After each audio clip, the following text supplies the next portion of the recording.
एक बार की बात है। सुंदरवन जंगल में एक नदी थी और उस नदी के किनारे एक जामुन का पेड़ लगा हुआ था। उसमें काले और रसीले जामुन लगे थे। उसी पेड़ पर एक बंदर रहता था जो कि जामुन खाया करता था। वह जब भी जामुन खाता तो उस नदी से उसको एक मगर देखा करता था और बंदर भी उसे देख देख कर जामुन खाया करता था। फिर एक दिन बंदर ने उसे देखा और उसके दिमाग में चला क्यों ना इसे जामुन खिलाया जाए। फिर वह बोलता है, अरे भाई, तुम भी जामुन खाओगे क्या? हुँ? इतना बोलकर वह जामुन उस मगर की तरफ फेंक देता है और मगर उसको खा लेता है। और यह सिलसिला अब रोज होने लगा था। वह मगर आता और बंदर उसकी तरफ जामुन फेंकता और मगर खा लेता। ऐसे उन दोनों की दोस्ती बढ़ती चली जा रही।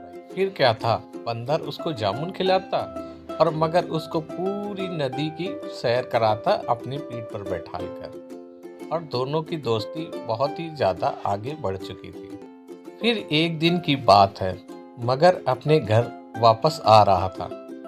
वहां पर उसकी पत्नी उसका इंतजार कर रही थी। मगर तैरकर अपने घर आया और पत्नी के पास खड़ा हो गया। तब पत्नी उसको देखकर बोलती, क्या बात है, आजकल तुम बड़े खुश दिखाई देते हो और दो दो तीन तीन घंटे गायब रहते हो। तब मगर बोलता है, अरे भगवान, क्या बताऊं, मेरा एक दोस्त बंदर है। वो बहुत ही मीठे मीठे जामुन खाता है और मुझे भी खिलाता है। और यह सुनकर मगर की पत्नी कुछ सोचने लगती है और बोलती, मीठे जामुन? हाँ, जब वो जामुन इतने मीठे हैं और उस जामुन को बंदर खाता है तो सोचो उसका कलेजा कितना मीठा होगा।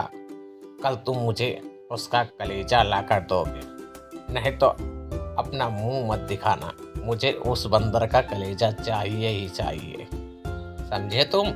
अगले दिन मगर फिर से उस बंदर के पास आ जाता है और बोलता है, अरे बंदर भाई, मेरी पत्नी ने तुमको खाने पर बुलाया है। क्या बात कर रहे हो, सच में? हाँ मेरे भाई, आज तुम्हारी दावत है, तुम्हारी भाभी ने तुमको बुलाया है।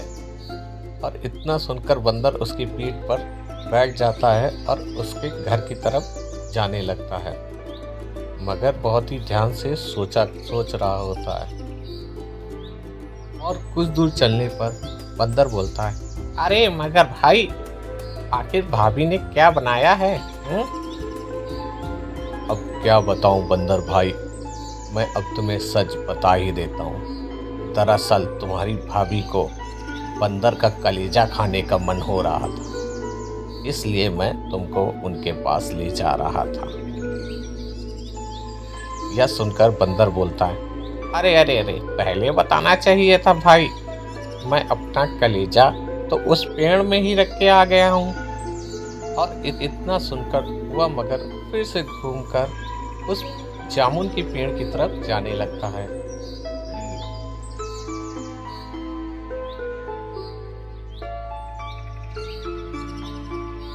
और जामुन के पेड़ के पास आते ही वह बंदर उछलकर जामुन के पेड़ पर चढ़ जाता है। इस तरह बंदर ने अपनी होशियारी से अपनी जान बचा ली होती है।